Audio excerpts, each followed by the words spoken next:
So you're all trapped at home like I am, I Yes. imagine. Yes, sir. And I noticed from my camera, I really need a haircut.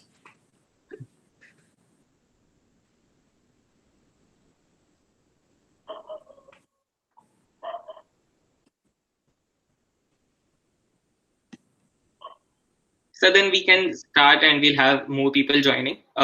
Aditi will be moderating the session. So I now hand over it to Aditi to start the proceedings. Thank you so much, Anurag. A very warm good evening to everyone. Welcome to the 101st IDG session with Dr. Faisal Devji, a well-renowned professor of history at University of Oxford. Welcome, sir. It is our privilege to have you with us today. Thank you so much for agreeing to have this session. I would like to now call Sakshi Sharma to introduce the guest for everyone.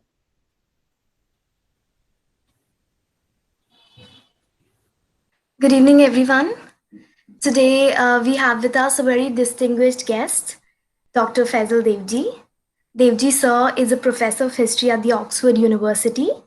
He has held faculty position at the New School in New York, Yale University, and the University of Chicago, where he also received his PhD in intellectual history.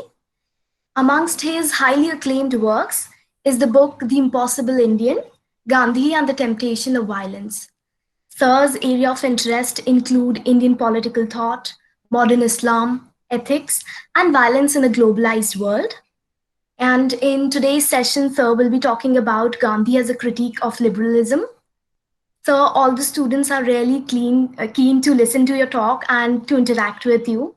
We hope that we have a wonderful session. Thank you, sir. Thank you very, Sakshi. thank you very I much, would- Sakshi. Go ahead. No, sir, sorry. So thank you very much, Sakshi and Aditi. It's a pleasure to speak with you today. And I was told to speak for around 20 minutes and then open up for discussion, right? So let me just get stuck right into it. Now, you may recall that in his book, The Discovery of India, Nehru wrote about what he called the two Englands. One was the England of John Stuart Mill and liberalism, and the other was the England of colonial rule abroad. And he asked England to remain true to her better self, which is to say her liberal self, and thought indeed that India's national movement, one of its aims would be to keep England true to herself. Gandhi, on the other hand, thought that these two Englands that Nehru named were in fact the same one, that the England of liberalism was made possible by the England of imperial rule and vice versa. And that latter position, of course, is one that has come to characterize scholarship on liberalism and empire, whose first important book perhaps was Uday Singh Mehta's Liberalism and Empire, precisely.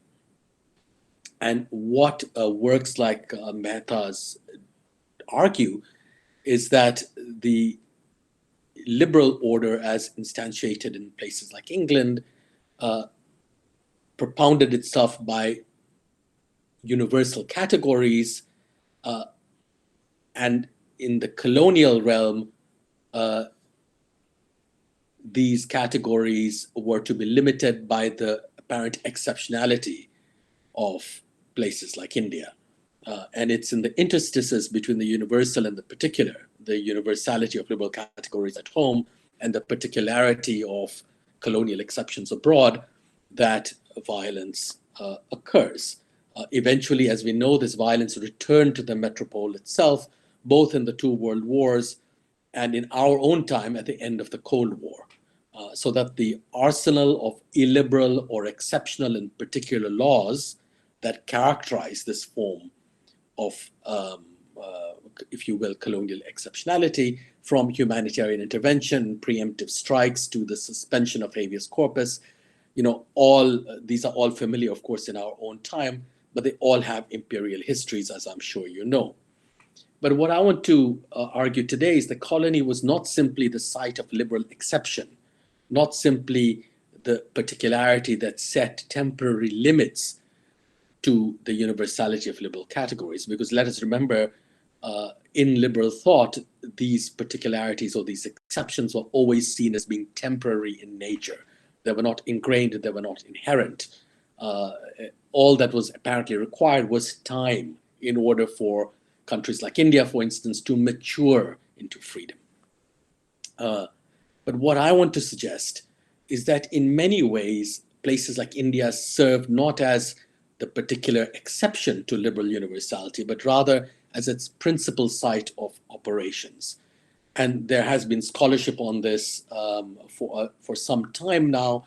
We know, for instance, how utilitarian ideas and principles were often worked out in India before they were in England itself. In the Indian Penal Code, for instance, in the building of certain kinds of institutions such as prisons. We know from the work of Gauri Vishwanathan, for example, that even educationally, subjects such as English literature were developed and pioneered in India first and only then taken back to England. And we know through the work of people like Rajiv Bhargava and others that secularism as well is pioneered in many respects in India because, of course, England remained a country, as it is indeed to this day, where there's an established church and the head of state is also the head of the Church of England. So these are some of the ways in which India served not as an exception, but as the very site for the development of liberal universal principles. Now, Gandhi, I want to argue, was of this opinion as well. So when he criticized liberalism, though he doesn't necessarily use that term, he criticizes it not for its making of exceptions in the colonies, but rather sees the colony as the very arena for liberal categories, the arena in which these categories were propounded and developed, as I suggested. And he thinks this is the case in part because only in the colony, or in the Indian Empire, to be more correct in my terminology, is it possible to divide up people in terms of interests and contracts, precisely because there is no nation or no unity presumed in this place. So individuals and groups can emerge from within it as strangely autonomous entities and interact with other individuals and other groups in a almost purely contractual manner, in a way not delayed by and not prevented from doing so by a unifying sense of identification as a nation or as anything else, or as a religion even. So in some ways, the arena of colonial rule in this way was the privileged site of the operation of liberalism. So what I want to do briefly is to look at this procedural language of liberalism and how Gandhi questions it. Now, what does this procedural language consist of? The fundamental unit is the idea of interest, that whether it is individuals we're talking about or groups, they are defined by and marked by interest. They are to be considered as interest groups or self-interested individuals, the fundamental unit of liberal thought. These interests then are meant to relate to one another, ideally in contractual ways, through contract. The problem, of course, in the colony is supposedly the fact that these interests are not properly defined as interests, and contracts are not at the forefront in considering or in defining their relations, but they might be made possible. Thirdly, apart from interests and the contracts that interrelate them, you have the mediation of the state, the colonial state, which guarantees these and encourages these contracts. And these interests are finally protected by rights of various kinds. Freedom of religion primarily, but also in some restricted manner of speech and expression and all the rest, right? So interests, contract, mediation by the state, and rights. Now you can see why Gandhi thought that the colonial state was in some ways an archetypical liberal state, because it was precisely the foreignness of the British dispensation in India that allowed it to stand apart from all other groups in Indian society and mediate their relations, as well as protect their rights. And indeed, this was one of the great justifications by the British, proposed by the British themselves for their rule, that India was a place in which no national identity existed, and therefore its various interests could only be held together contractually through the mediation of an alien state. So you see how all of these terms, interest, contract, mediation, and the state, and the rights it guarantees, somehow come into place in India in a much more purified, if you will, way than they ever could in England. So let me begin with the category of interest and what Gandhi does to it. So he knows, as many of his compatriots do, that the idea of interest is made possible in its modern form by property, that interests are defined in property terms in various ways. This, of course, is coming straight out of John Locke, where one's own self and one's own self-interest, one's own body is defined as one's property.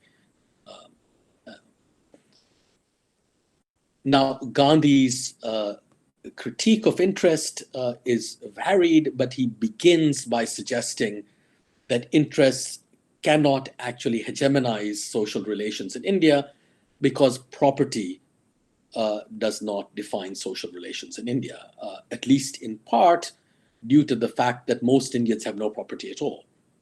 So capitalist forms of property have not yet come to characterize either the Indian economy or Indian social relations, and therefore interests do not exist in the way that liberal theory presumes they exist. Now, many of Gandhi's compatriots, of course, including figures like Ambedkar or Jinnah, to some degree even Nehru, thought that interests, though they might not exist in this fashion, could be made to exist eventually. Gandhi, of course, thought quite otherwise. He goes on to argue that interest or self-interest, which is its most basic form, rather than being necessary for the propagation of nationalism and therefore freedom, actually performs the reverse task. So already in 1909 in Hind Swaraj, he argues that one reason why India was conquered, was colonized, was not through force of arms, of course, but was because of the self-interestedness of Indians themselves, that they desired British goods, they desired the East India Company's security, and therefore it was out of self-interest that they accepted British rule. So interest, rather than being a category that could be made into an anti-colonial form, was, in Gandhi's view, the very thing that allowed for India's subjection. He also argued that precisely because property did not define social relations in India, and therefore interests did not exist as such, they could only come into existence in or with an interface with the state. And you, I'm sure, will recognize the passages, the famous passages in Hind Swaraj, where he inveighs against doctors and lawyers. So he says, what does he say about them? He says, look, the problem with doctors is that he gives this very homely example. I have overeaten, I have indigestion, And in order to get rid of my indigestion, I go to the doctor and he gives me a tablet which I eat, and then I'm relieved of my indigestion. But what this does is that it makes me dependent upon that piece of the pharmaceuticals industry. I have given over my body into the keeping of a doctor who is credentialized by the colonial state, and I have lost, therefore, control over it. That what I should have done was to actually guard against my own overeating, and then I would not require either the doctor or the tablet. He says about lawyers similar things, that Indians quarrel, they turn to lawyers. Lawyers, of course, are there meant to resolve their quarrels, but they do so not by actually reconciling the disputants to any conflict, but rather by bringing the state as a neutral third party to tamp down any possible violence and to, as it were, make a decision in favor of one or the other. So this is no way of actually bringing people together. It simply allows the state to create an armed peace, as it were. So both with modern medicine and with the law, what you have happening is the creation of interest through the state. Indians turn to the state, and when they turn to the state, they can only do so as interest groups. And once they become interests, they are kept in place as interests by the supposedly neutral mediation of the state, and therefore they're alienated from one another. They can never actually come together. The whole structure of interest and mediation through the state actually, by turning them into interests, keeps them apart from one another. Now, Gandhi thinks that this imperfect translation of interests, that is to say imperfect because it only characterizes that very high level of interactions for which a very small number of Indians are accepted, that is to say those who have an interface with the colonial state, say with doctors and lawyers. This mode of creating interest is not only incapable of being generalized, it is weak by definition because it does not depend upon the hegemonic power of property in defining Indian social relations. So the creation of interests serves then as a further site of conflict rather than resolving anything. Crucial instead, he thinks, in a society whose social relations are not defined by property and therefore by interest, is sacrifice, of course, which he thinks can be universalized without property. And let me give you a small example of this. At some point, Gandhi's acolyte, one of his acolytes, Rehana Tayyabji, who is a proponent of what today you would call feminism, but of women's rights in those days, writes to him about extending the rights of inheritance to women in India. And Gandhi writes back to her and says, yes, of course, I would always be in favor of treating women and men equally under the law. Nevertheless, I can't help thinking that this is a problem, because who can in fact inherit property? It's only a very small sliver of Indian population that is in that position. Secondly, by inheriting property, women become like men in all the wrong ways. They're absorbed into the world of interest, and therefore they are separated out from all other sectors of Indian society. So he thinks, and this is both problematic and entirely typical of Gandhi, that the propertylessness of women is actually a more potent force because it prevents the expansion of interest and the logic of interest, and it allows women to function in society by representing the force of sacrifice. Now, you can see the problematic nature of this argument because, of course, it seems to privilege the powerlessness of women and make that powerlessness itself into a political, if you will, and social force. But Gandhi, of course, as we know, is like this in general. He places the most weight on the if you will, the most vulnerable sections of Indian society. But I mention this as an interesting example of how he thinks about the possibility of limiting the reach of property and therefore of interest and self-interest preeminently in Indian society. So moving on to mediation, for Gandhi, this mediation by the colonial state, which, as I suggested, as it were, puts interests into place, is violent by definition, and he describes it by the old cliche divide and rule. Because once the state is mediating, the rival parties, and these can be, rival parties in a court case, but they also can be rival parties in a political sense, or a communal sense, or a caste sense, that the mediation of the state disallows any direct relations between these rival parties by and in constructing them as interest groups. And once they're constructed, in other words, mediation in effect serves the process of divide and rule. He doesn't need to impute the desire to divide and rule to British colonialism. He thinks that it functions as it was structurally. And he gives several examples of this through his career. Already in Hind Swaraj, he writes that communal riots in India are actually, in some senses, structurally speaking, a product of colonialism, not as an oppressive form of illiberal rule, but precisely as an example of liberal governance. For what is happening in communal riots, he argues, is that the Indians who are not responsible for their own politics and their own futures now have the luxury to fight one another because they understand that the pieces will have to be picked up by the state, that it is the state that will impose limits. And therefore, they themselves are deprived of political status and political integrity.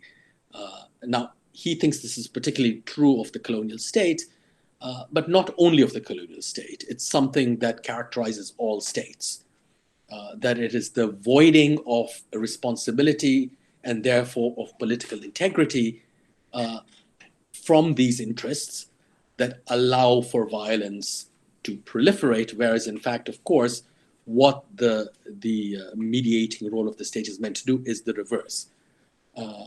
So even in 1948, when India and Pakistan go to war for the first time over Kashmir, Gandhi is against Nehru going to the United Nations. He thinks that the United Nations will serve simply under the version of the colonial state as an alien mediating party that seeks to bring the rival interests, in this case now India and Pakistan, into some kind of agreement or coordination, which he thinks can only open up the region itself to proxy wars, to foreign interference, and deprive its own peoples of political responsibility. And any settlement that will be achieved on these grounds can only be temporary because there is no agreement of the heart, as you might say. So instead of this, Gandhi actually prefers what he calls anarchy and to some degree even civil war, which he thinks offers Indians an opportunity insofar as it makes them responsible for their own futures and does so without mediating their relations with one another. So let me move to contract, which is, of course, the way in which interests are meant to interact with each other. Again, for Gandhi, and he speaks very explicitly often and describing himself as a banya, as a person who knows exactly what contracts are about. And he argues that, look, contracts are transient. They are commercial in essence. They are actually not, interestingly, political. They cannot produce the nation. They cannot produce nationality. They are transient because they are based on certain kinds of premises for which self-interest, the self-interests of all parties concerned, are crucial. These self-interests are not permanent. They will change, the context will change, and therefore the contract will become null and void, as all contracts become null and void, or it will be kept in place by violence alone. That contract is no way to think about the making or the building of a nation.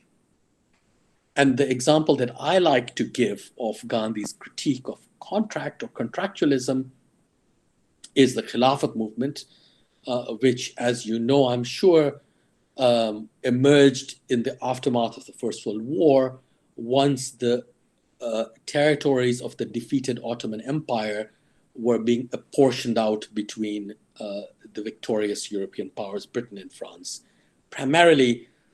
And in this context, Indian Muslims set up an agitation because they thought they had been promised by the British Prime Minister that the sanctities of Islam in the Arabian Peninsula would be protected and that these places would not be given over to European rule. And it was on that condition that Muslims and Indian soldiers in general fought during the war. Gandhi is asked to lead this movement, so he becomes the first and only non-Muslim leader of what turns out to be the largest pan-Islamic movement in history. And when he does so, there are calls upon him from both sides, among Hindus as well as from Muslims, that he should use his leadership to, as it were, suggest and enforce a contract, a Hindu-Muslim contract in India. And this contract would be one that would do things like exchange Hindu support for Muslims for Muslim abandonment of cow slaughter, let's say. Both Hindus and Muslims suggested this to Gandhi. Gandhi turned them both down, and he argues that contract can never produce a nation, and that the important thing about the Khilafat movement was that it was disinterested in a sacrificial way, that the Muslims of India had nothing to gain by supporting a cause in some distant place outside India. They were not subjects of the Ottomans or of any Arab country, nor did they wish to be subjects. They were expending their energies and their money for a cause which had no possible political or economic benefit for them, though it might have the inadvertent benefit of bringing them together in India. So for Gandhi, what Khilafat signaled then was the process of disinterestedness or of sacrifice in Indian politics. And it was this that he was attracted by, and he asks Hindus to join their Muslim neighbors in order to, as it were, make their own politics disinterested and to idealize their own politics. And they could do so by refusing contract and by joining with their Muslim compatriots, not because they agreed with the cause of the Khilafat, because of course they did not believe in the Khilafat, but out of loyalty, friendship, and sacrifice for their neighbors. So here he thinks about a set of relations which are not contractual, which are clearly not mediated by the state, which are not guaranteed by the state or rights, and which do not even presume shared belief. This is a way of creating relations on the basis of disinterestedness, idealism, and sacrifice, without even, apart from the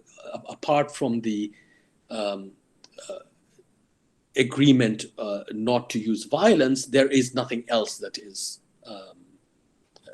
that these figures, that these people are meant to share. So if he tells his Hindu and Muslim compatriots, if Muslims wish to abandon cow slaughter, they can do so, and it will serve as a gesture of friendship and sacrifice for their Hindu neighbors. And if Hindus wish to share in the mobilization of their Muslim compatriots and sympathize with them, they can do so without believing in it.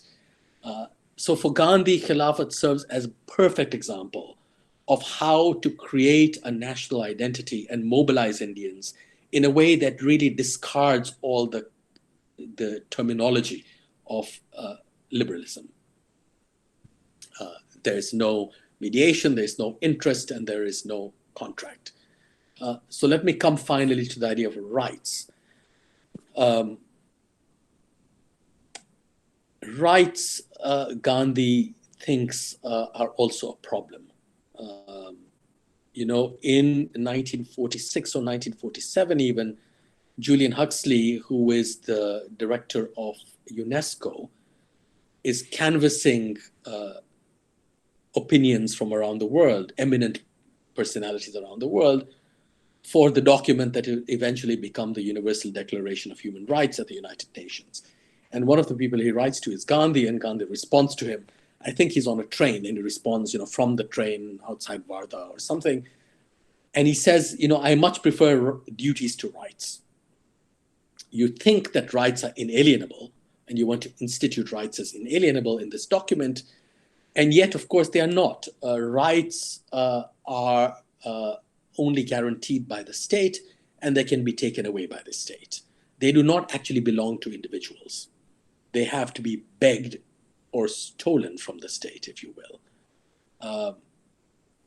Instead, he prefers duties, because duties are truly, he thinks, inherent and inalienable, and therefore, in some ways, more democratic.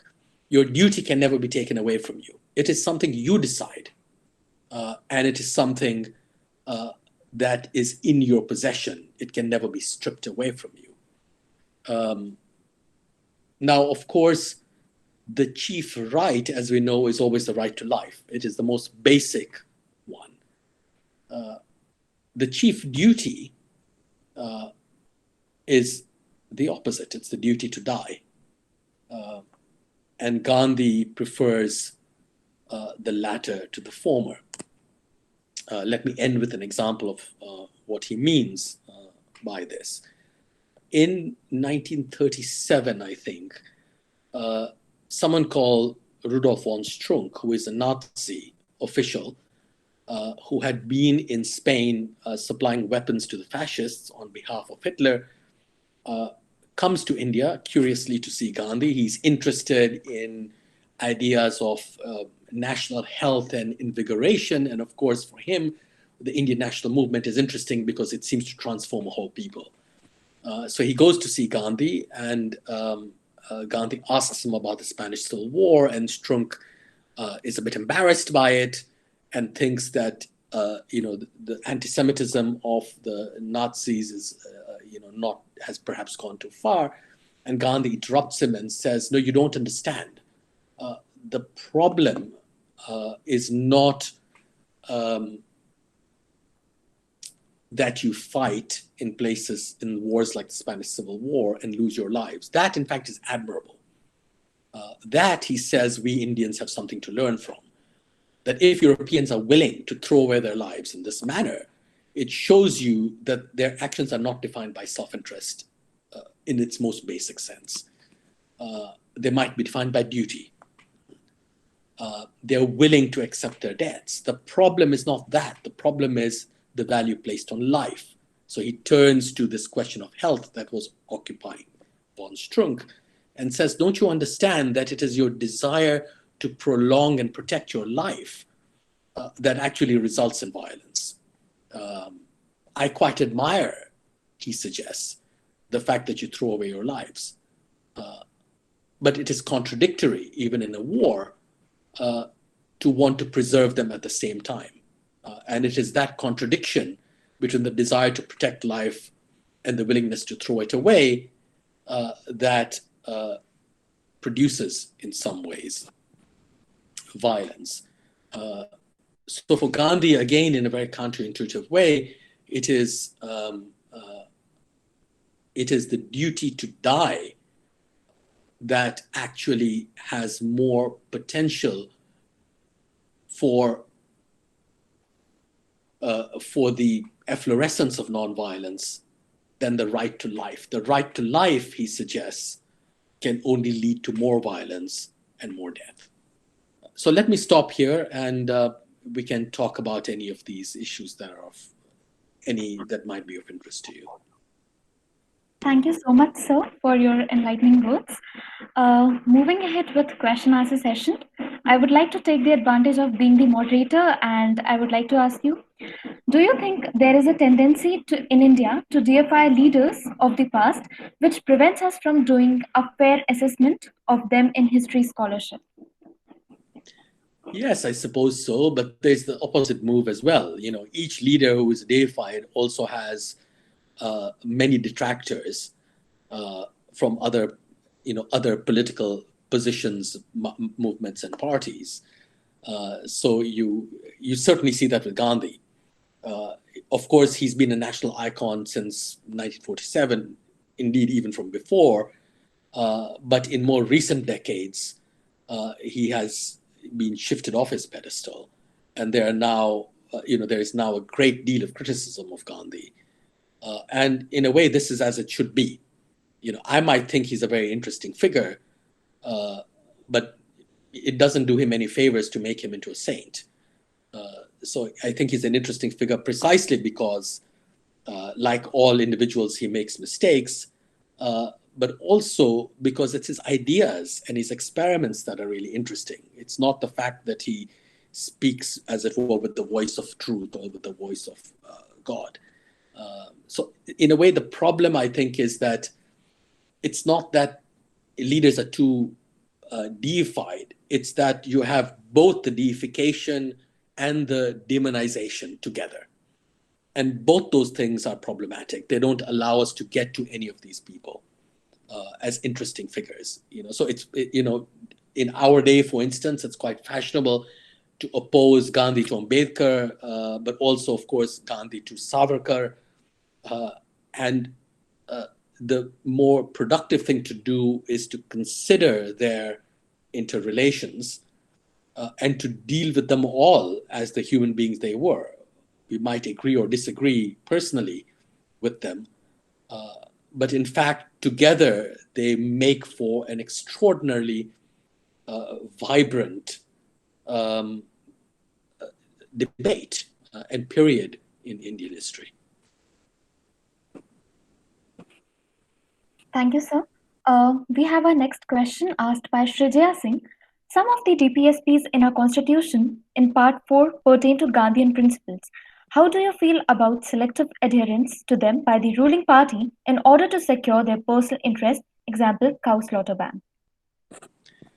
Well, I suppose,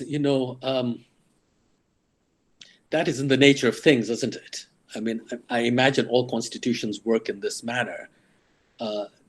Individual governments in different countries will always focus on some things rather than others. So I don't think there's anything particularly novel about that. I mean, the interesting story is how these Gandhian principles get to be put into the constitution, in what part of it. And that, of course, is a story of which I'm sure many of you will know better than I do, given your studies. It's a story about the contending interests, speaking of interests, in the Constituent Assembly, and how compromises had to be made amongst them. So what gets put where in the Constitution, what is suggested, and why it is suggested. So, for instance, cow protection, has a place there, not ostensibly in a religious way, but by a kind of a debate on animal husbandry and economic productivity and the purification of dairy products and all the rest, right? So scientific animal husbandry. So there's a way in which cow protection is packaged in economic terms and scientific terms and in commercial terms. Though everyone might have thought that, in fact, what lies behind it is a religious or a cultural, however you want to define it, imperative, that had also been a political imperative, because this had been a subject of great contestation. So you can see the compromise is very easily discernible in the way in which the protection of cattle was was described and put into the Constitution. Now, this allows, of course, for a whole number. It's not a question of saying, oh, it's hypocrisy, because a compromise situation is very interesting in its own right. What becomes possible? You could go down many roads. One is precisely scientific, dairy, and that did happen in India. It did happen with the consolidation of dairies, with the making in places like Gujarat, for my own ancestral state. Gujarat, was at the forefront of this. Right? So it's not like it was a dead letter, that particular part of what you might today call car protection. In our own day, the religious or cultural element has been pulled out. That strand has been pulled out from what's in the Constitution. So, again, I suppose what I would say is that the Indian Constitution is very lengthy. It's an incredibly lengthy document, and it has been subject to many different kinds of amendments, perhaps too many. Allows for many more possibilities than other kinds of constitutions do. There is a virtue in this because, of course, the length of the Constitution has to do with all the negotiations and the compromises that went into its making. And so you can pick up various strands from it, unpack those compromises, as it were, at different time periods. The problem, of course, with that is that it becomes quite a kind of shaggy beast. It's impossible. It becomes impossible to actually say this is politically or ideologically what the Constitution does or what the Constitution is, because it has so many different moving parts within it. So in one way, as a great document of compromise, the Constitution does the work it was meant to do. In another way, it is actually not sharp enough to define either itself or the nation it has brought into being, the republic it has brought into being.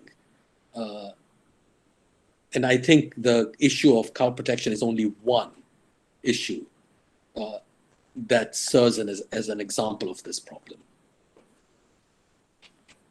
Thank you so much, sir. Moving on to the next question asked by Srijaya. The statues of Gandhi have been attacked multiple times in the recent times.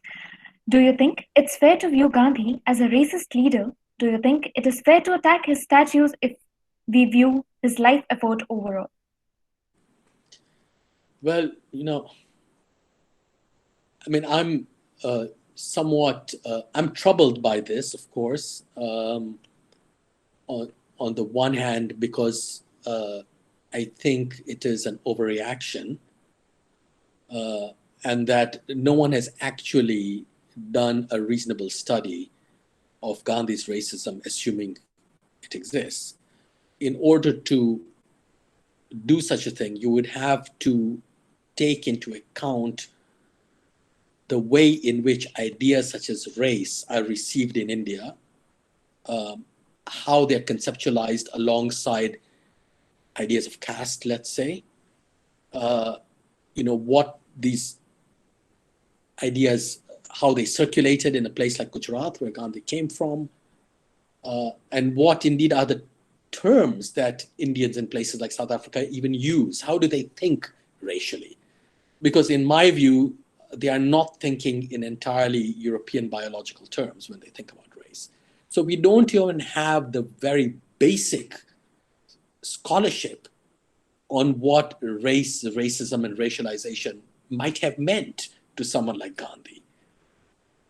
And before we even know that, we rush to, on the basis of several disconnected quotations from his works, to accuse him of racism. Well, that is a polemical act. It doesn't really tell you anything. It is simply an act of naming. So I don't think we really understand very. If only these controversies had resulted in adequate scholarship on the subject, then we would actually know something, but we don't. Now, I happen to think that Gandhi's views on race are ambiguous at best. Many of these views are voiced while he is performing the role of a lawyer to the Indian business community in South Africa. He's fighting for the retention or the protection of privileges they had once enjoyed in racial terms. In these courts, it is race that matters because race is coming to define the law in places like South Africa. So Gandhi's arguments can only be racial arguments. And they're arguments to maintain the privileges of Indians. That is his job, and that is what he does, and that is why he uses the language he does. When he's not doing that job, he doesn't use that language. So we have to understand at least this much, that context is important here. Now, he may well have had racist views, that I cannot deny, but this is no way of proving that. And to make Gandhi responsible for everyone in South Africa is also foolish. He didn't have that capacity. The Indian community was too small to have that capacity. And they belong to a different legal structure. You will understand this. Gandhi's entire argument in South Africa is that the Indians, South Africa is not a nation state, remember, right? The Indians there are Indian subjects. They are subjects of British India. So the argument that Gandhi is propounding, and he's not the only one, the British are also doing it, is that Indians need to be treated not as South Africans, whether white or black, but as Indians, because that is their legal identity within the empire. And he asks for the support of the government of India, which he occasionally gets. So there is no question of arguing as a South African or for South Africa. South Africa does not exist.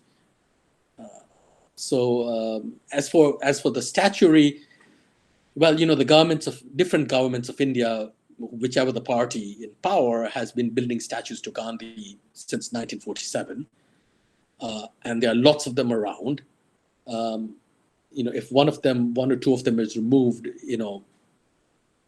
I'm not particularly unhappy because these are just statues put up for political and diplomatic reasons.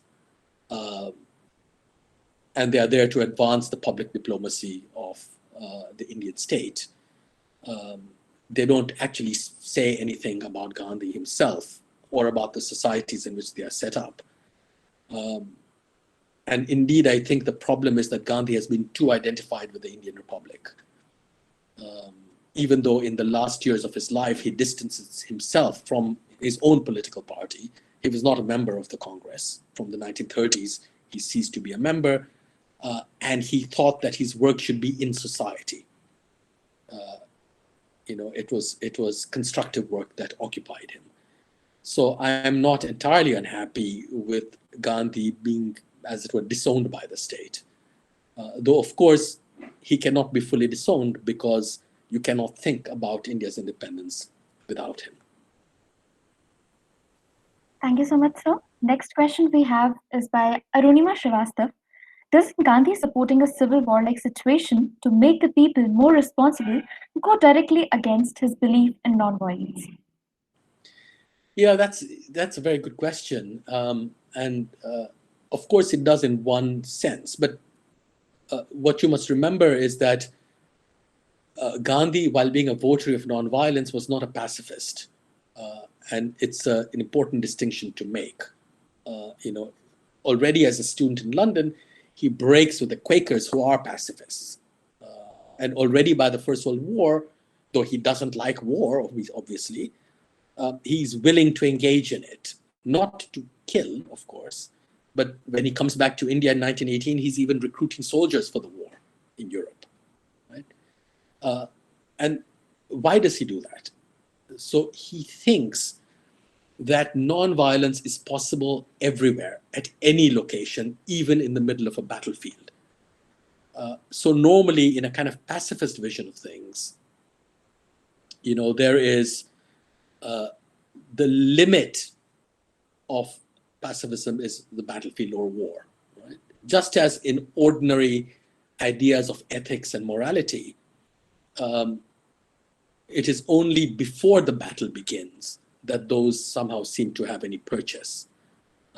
Right? The battlefield and the beginning of war is always a kind of state of exception in a way. It might be governed by various kinds of laws, but you cannot generally see it as a site at which morality plays itself out.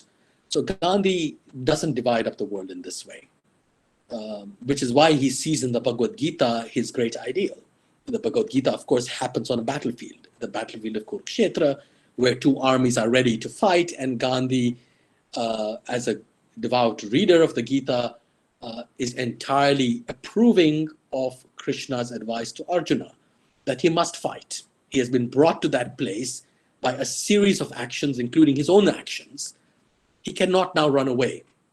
He is responsible for what has happened. He must go through, that act. It would have been better had things not come to that pass, of course, but they have come to this pass. So now the point is, what does it mean to fight? So Gandhi thinks that the battlefield too can be a site for nonviolence. In fact, it should be its preeminent site, that the battlefield might be a place where nonviolence can really exhibit itself.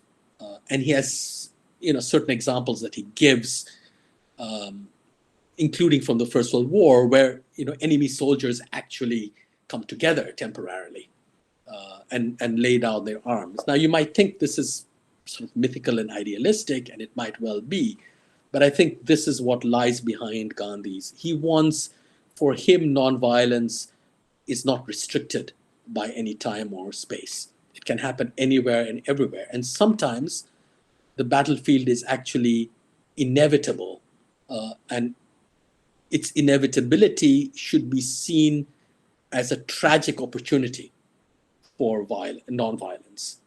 That even in the midst of violence, nonviolence might become possible. And let me give you a couple of examples of that. From 1947, from the great bloodletting of partition.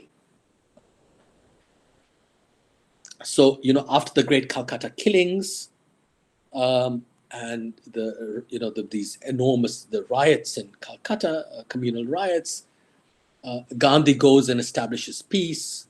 As we know, famously, he makes sure that Hindus and Muslims return to the neighborhoods from which they had been expelled, and he asks the majority community in each of these neighborhoods to guarantee the security of the minorities.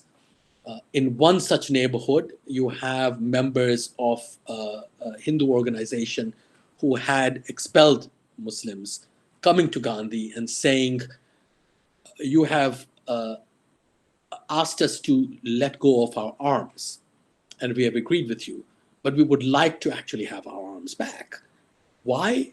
So that we can protect these minority groups from our own brothers who might attack them. And Gandhi this is in Nirmal Kumar Bose's book, My Days with Gandhi. Gandhi is delighted.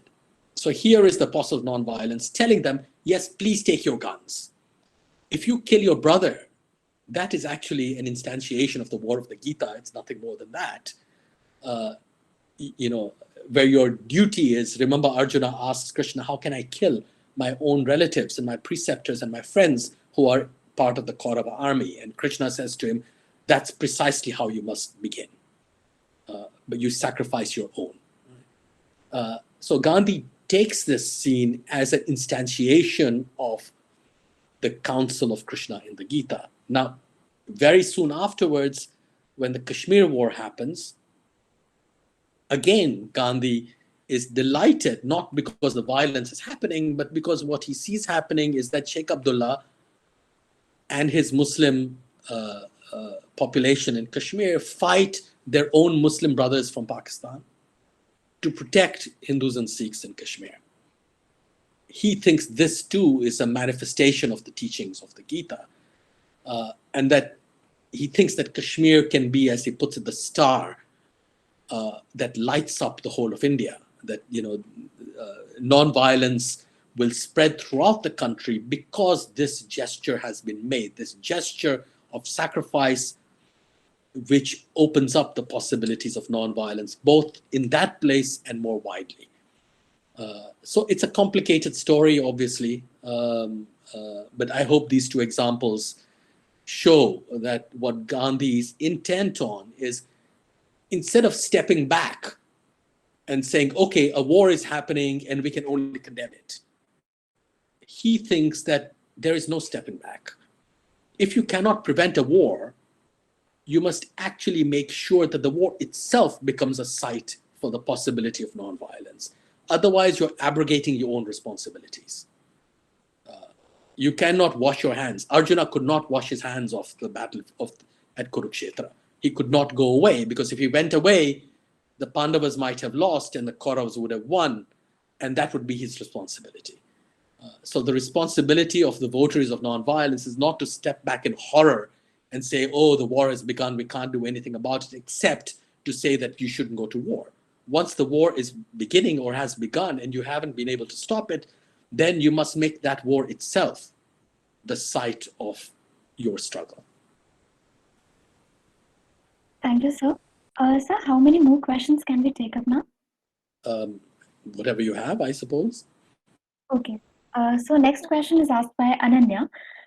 She's asking that, how do you see the rise of this global phenomena of Islamophobia, and to what extent can we attribute to it the end of Cold War and subsequent globalization? Yes, I mean, I agree. I think it is a fairly recent phenomenon. There is a habit of trying to trace back these forms of discrimination for decades, if not centuries. But what strikes me is that the term itself is a new term. It's only from the 1990s that the word Islamophobia has been used. And that alone suggests that it's naming us a new phenomenon, not that there has not been discrimination on religious grounds against Muslims as against other religious groups. But we are talking about Europe and later on America, post-Cold War. This is the context in which that term emerges. There is no straight and continuous line of discrimination. When immigrants first come to the West, say to England where I live, from South Asia, right, from places like India, Bangladesh, and Pakistan, they are, of course, Hindus and Muslims and Sikhs and others. Interestingly, they are not initially understood in religious terms.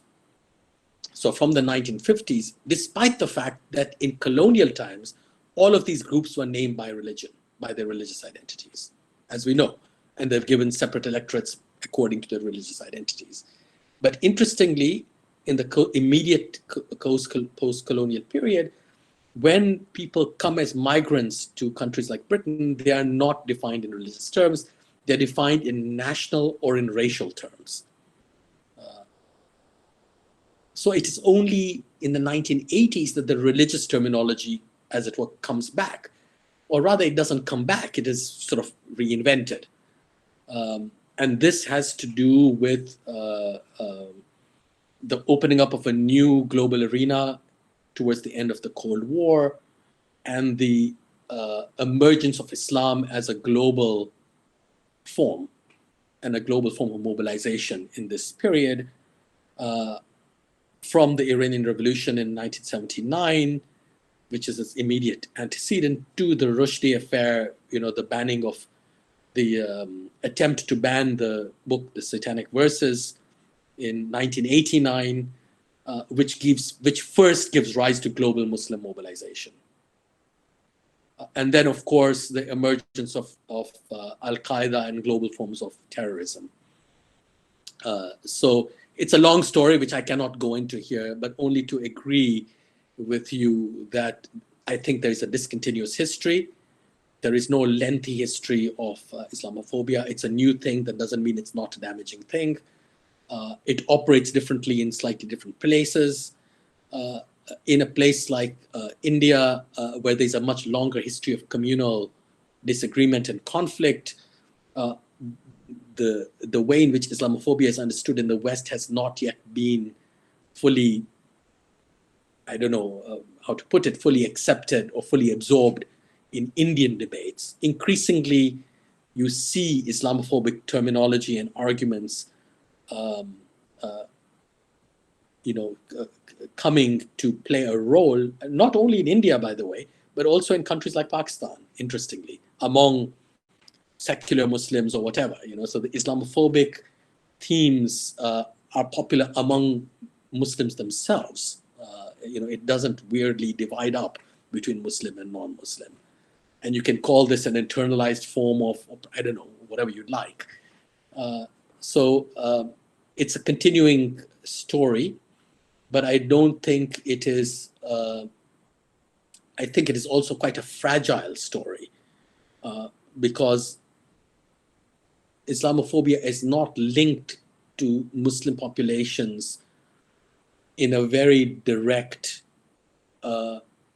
and, if you will, permanent way. So unlike race, or unlike even, say, anti-Semitism, which is linked to, as it were, economic relations in a very specific manner, Islamophobia doesn't have those kinds of links. So I think one of the problems with it, which also gives rise to its violence, is that it cannot manufacture a strong enough link between Muslim populations on the one hand and the prejudice and discrimination to which they are subjected on the other. Thank you, sir. Sir, how do you see the rise of nationalism across the world recently and the tendency of leaders to sell revivalism of a glorious past as a political tool? Well, obviously, this is also a long-standing story. I mean, it ebbs and flows. So, there's always been some countries in some parts of the world who have gone down that road, shall we say. So I don't think it's particularly novel at the moment. Yes, it does look like we are in a period of renationalization, but it's happening in a curious way. There's almost like a split down the middle. So what you see happening is, on the one hand, the emergence of new nationalisms that do not take old-fashioned sovereignty as their basis. So, for instance, Scottish nationalism or Catalonian nationalism.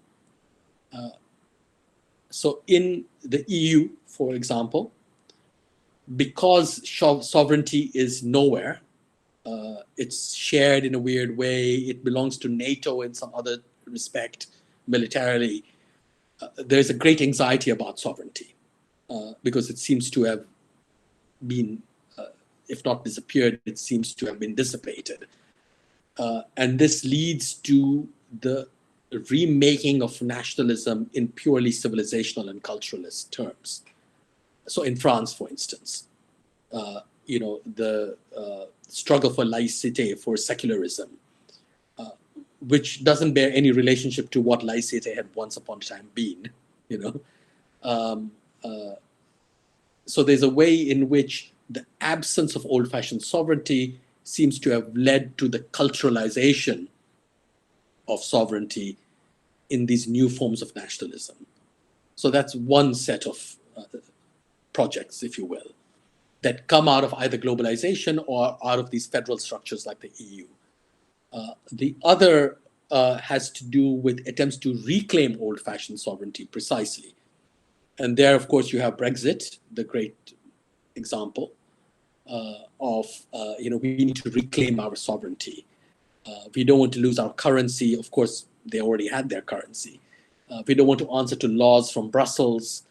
We want to be absolutely independent. So in Britain is a good example because both of these forms of nationalism, which are rival forms, have their place here. On the one hand, you had UKIP, which was not so long ago, a very powerful force, the UK Independence Party. Now, whoever heard of Britain wanting independence? From whom, you might ask?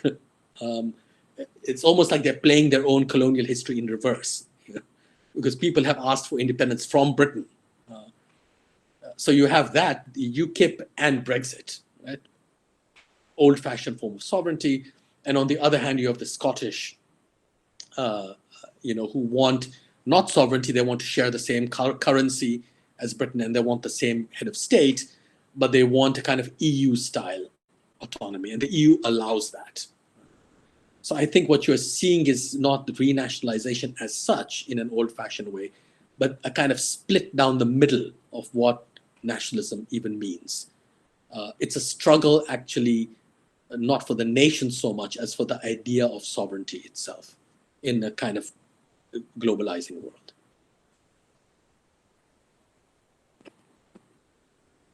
Thank you, sir.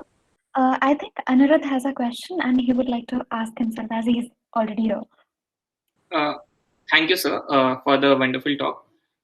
So one of the major post-colonial critiques of the liberal order which British had set up in India is that in many Western countries, these institutions of liberal order were a product of social evolution. Like they went through a long period in which they could evolve these institutions, whereas they imposed it all of a sudden in India through legislations and through their courts and their police and bureaucracy.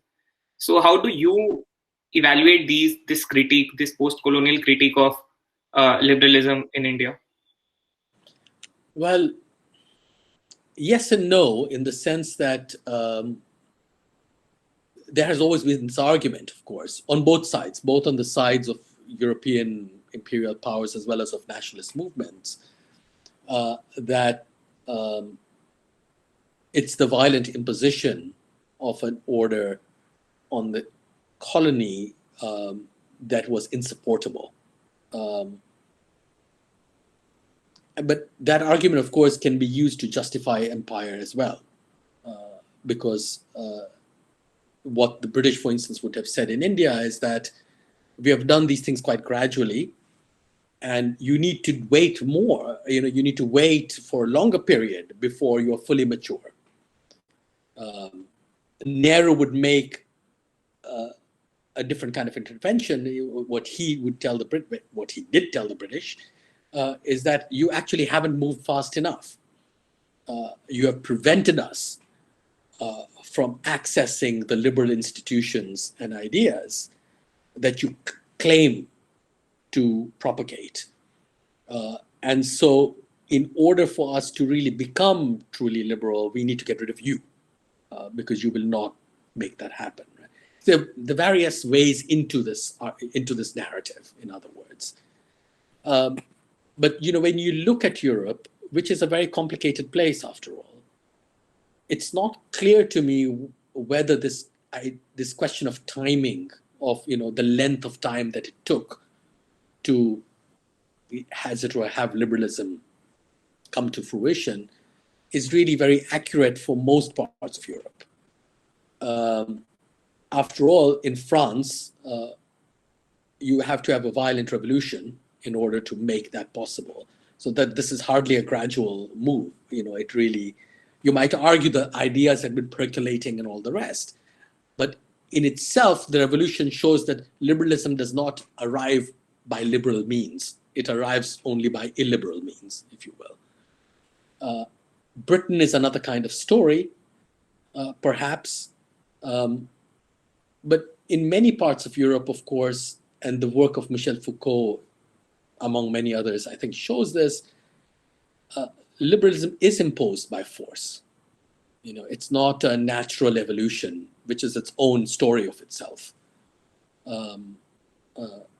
Or, the other story is that that liberalism is such a natural and desirable thing that people will want it wherever they are. So force has not been, force is certainly part of the history of liberalism in Europe as elsewhere. And as I began my talk by saying, I even think that India particularly, but other parts of imperial territories as well, might even be seen as the site where liberalism achieves some of its most stellar victories. That, as Gandhi seemed to suggest, liberalism is purer in a place like India than it is in England. In England, with its inherited, with its House of Lords and its monarchy and its idea of nationality, not one nationality, of course, there's Scottish, there's English, there's Irish, and all the rest. That India actually allowed for the instantiation of a liberal order much more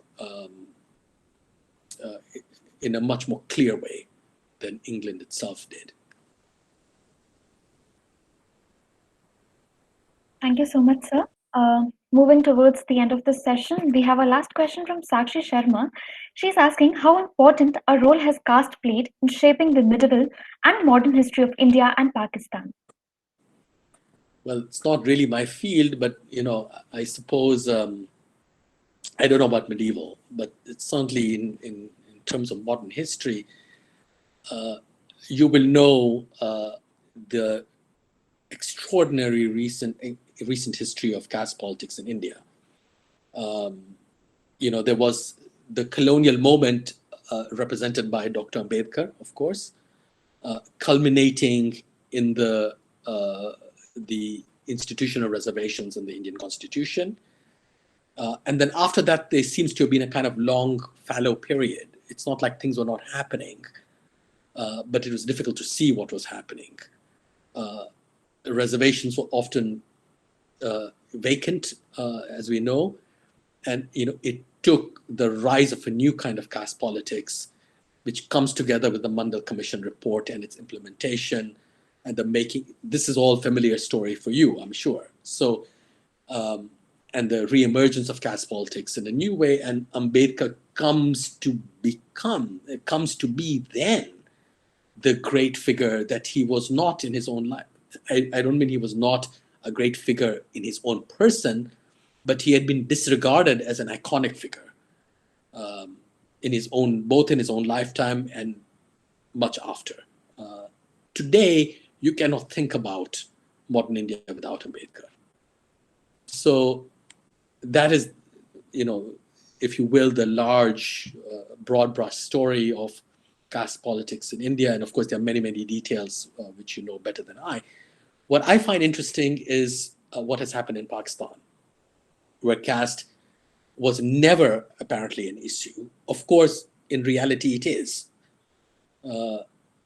But it never got to be, and is not even today, a public issue in Pakistan.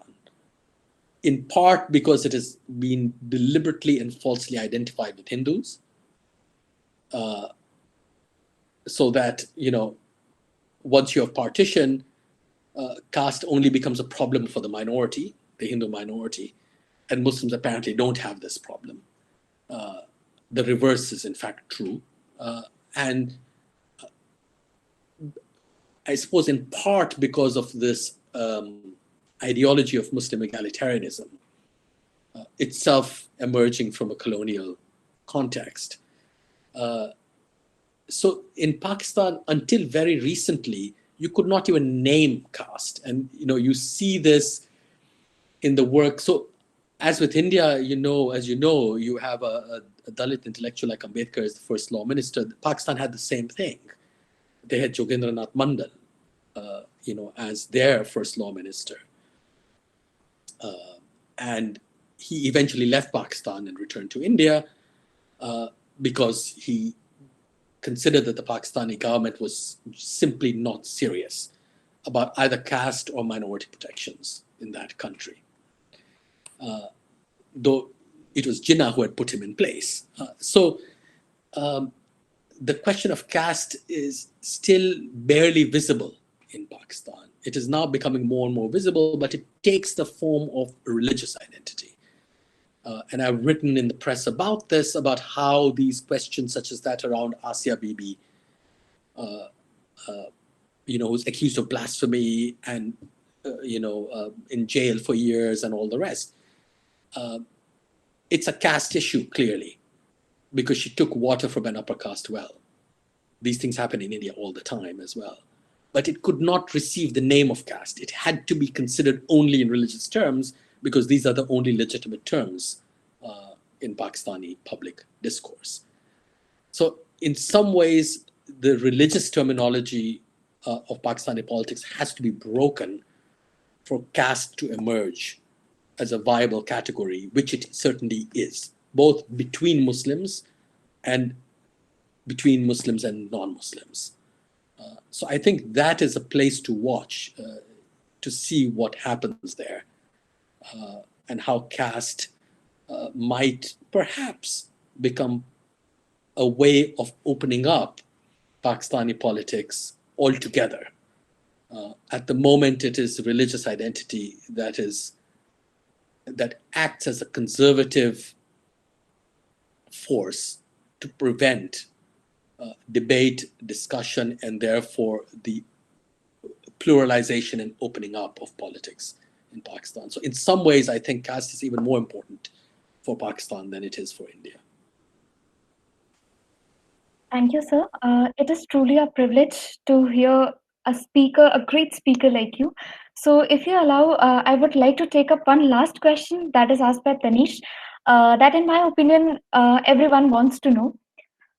So may I go ahead with that? Of course. He's asking, could you please share your experience of writing history? How do you start your research on a given book? Well, that's a difficult question because each one is different. How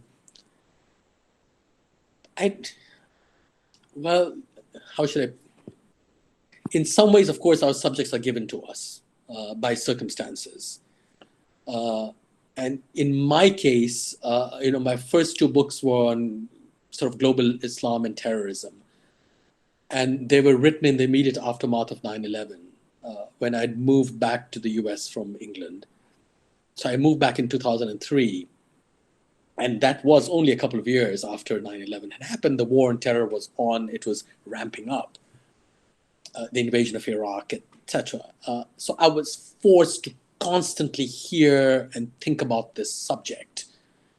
And it annoyed me so much that I thought I should actually think about it formally through my work rather than as a general member of the public.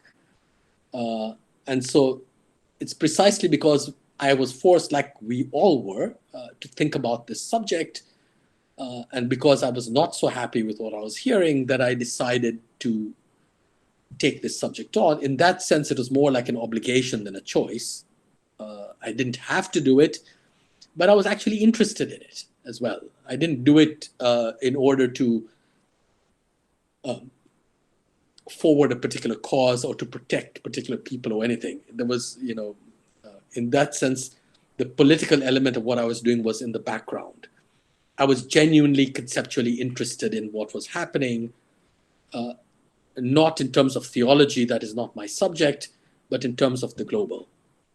What does a global politics look like? How does Al-Qaeda represent the globalization of politics and also the limitations of that globalization? Is it a politics at all? So that's as far as the first two books were concerned. Subsequently, I returned to Indian history, and I wrote my book on Gandhi. And that I wrote partly because I had been interested, of course, in Gandhi for many, many years. But often these things are the result of chance encounters or discussions with friends. They rarely come from your professors, and the professors might be there to guide you in one way or the other, but it's always discussions with your colleagues, with your peers that are crucial. At least they were for me when I was a student, even today.